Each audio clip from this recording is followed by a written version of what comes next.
Welcome back. So the City of Cape Town has welcomed the Western Cape High Court's decision to grant an eviction order to the National Department of Public Works. This order addresses the unlawful occupation of the area surrounding the Castle of Good Hope in the city's CBD. Occupants have to vacate the premises by the 17th of October and have been offered dignified transitional shelter at the city-owned safe spaces. Minister Dean Macpherson joins us now on what prompted this decision to launch the eviction application. Minister, a very good morning to you. Thank you so much for making time for us. So, Jordan Hill-Lewis, the mayor of the City of Cape Town, said that it has been about 2 years of trying to get the National Department of Public Works to actually get this eviction order, but of course to no avail up until you became minister. What happened during that space? Well, from the records that I've seen, the department sought to try and find a negotiated settlement with the city and to try and negotiate with those that were unlawfully occupying the surrounding areas outside of the castle. That had obviously not come to any successful measure. And so the only real mechanism for us to ensure that we were able to secure the land around the castle was to seek an eviction order and to go through the courts, which we did. It was unopposed by either those who were unlawfully occupying the area outside of the castle or any other interested groups. So we were able to obtain it fairly quickly and successfully. Yeah, and from the records that you have seen, who would have been the mediator, and also who would then be representing the people who were occupying the land or the precinct, considering that, according to this one article that I've seen, Minister Sihle Zikalala was also of the belief that this wasn't a court matter?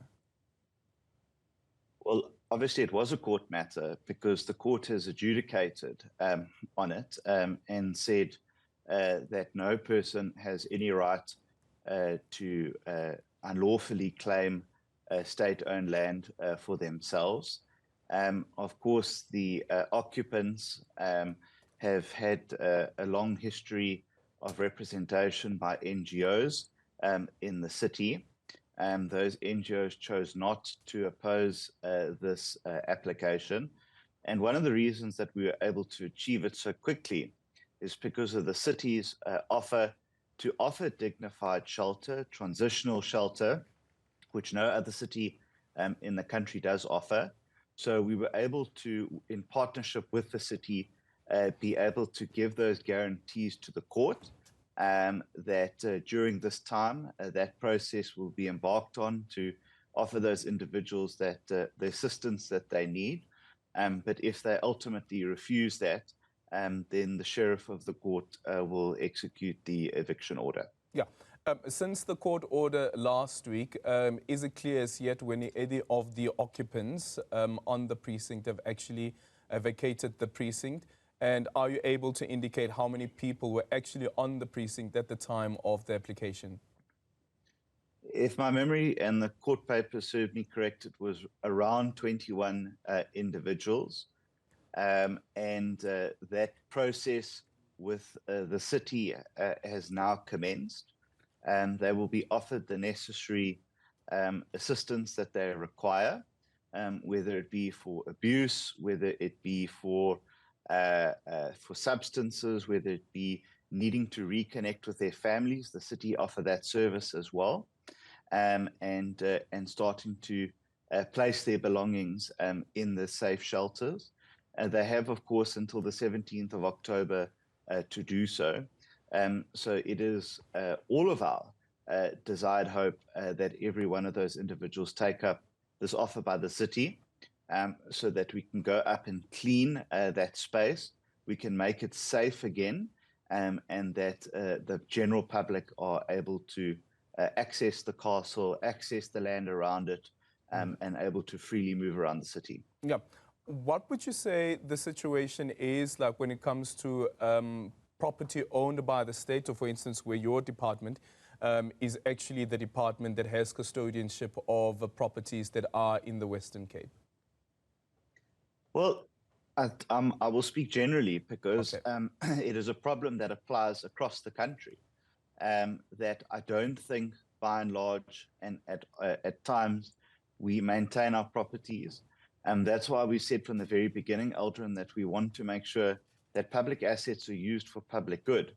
But that can only be the case if our assets do not contribute to crime and do not lower property values. That's why I've already been to eThekwini municipality. We signed an agreement between both of us. I've been to Tshwane.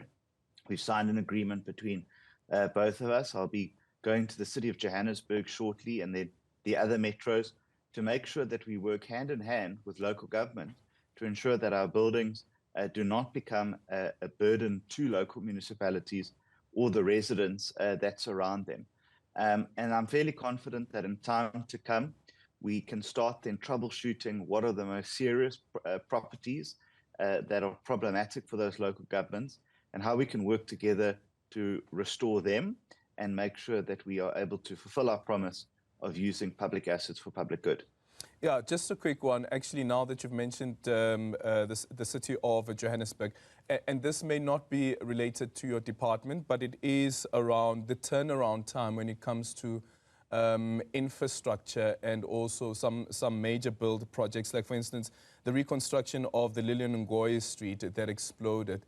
We are told now that it will take up to 2026 for the road to be fully fixed. So, as Minister of Public Works and Infrastructure, is there a module that you are looking into around when we speak about cooperative governance? How do we ensure that even, for instance, at a local government level, that there is adherence to deadlines and timelines, and also staying within budget when it comes to fixing dilapidated infrastructure?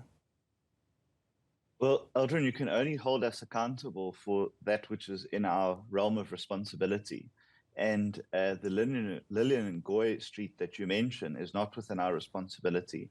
But that doesn't mean that we don't want to work together.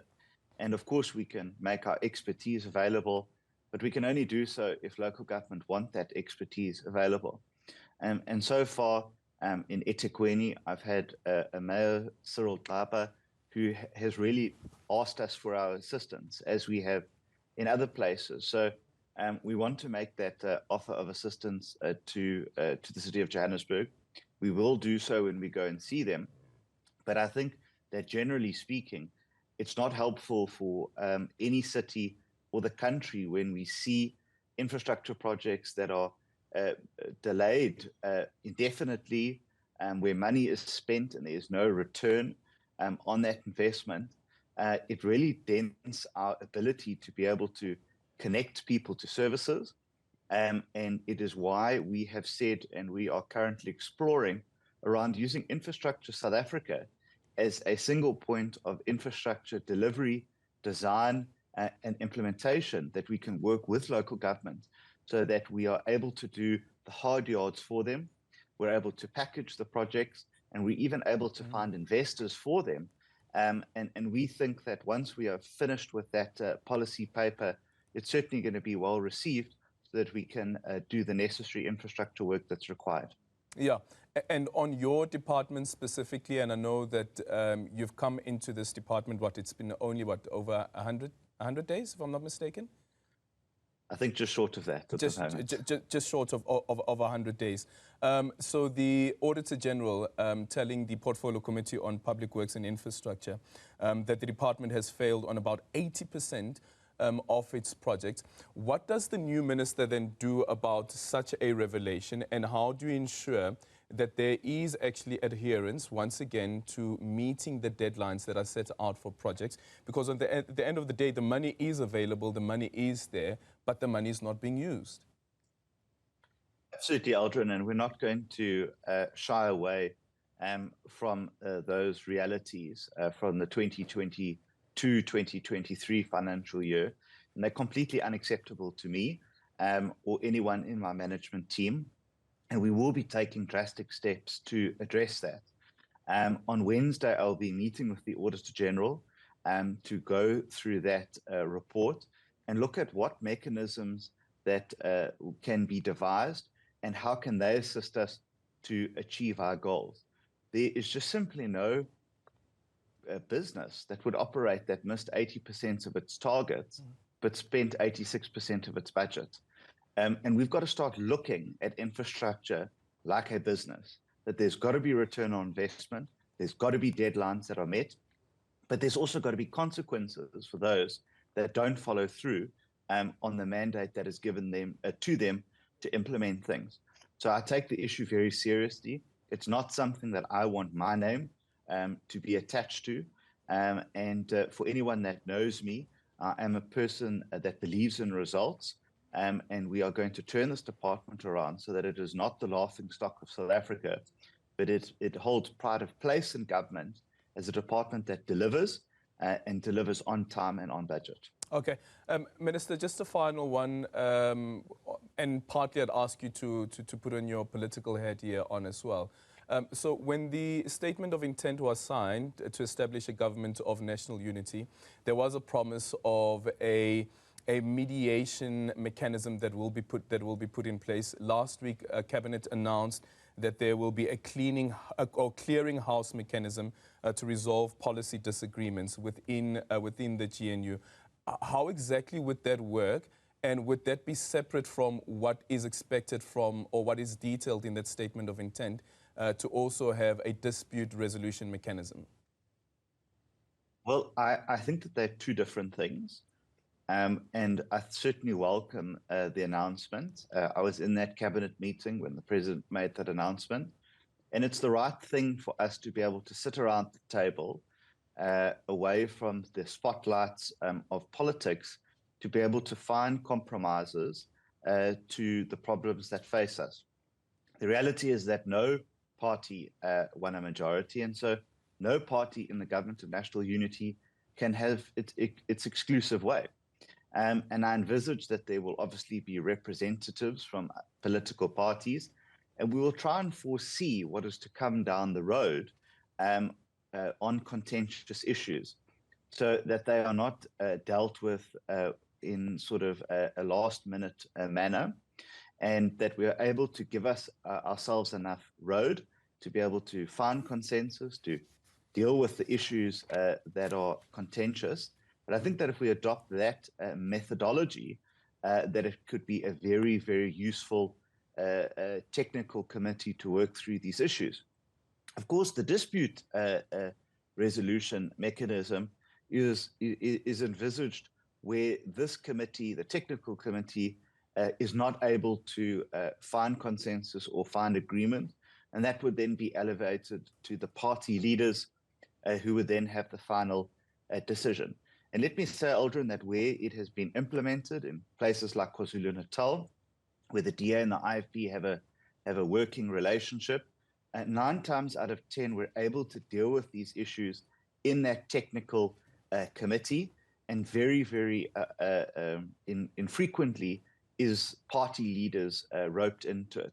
So if it's done properly, and if it's done to the spirit that the GNU has operated so far, I think it'll be a success, and it'll ensure the longevity of this government of national unity that is bringing so much hope to so many people in our country.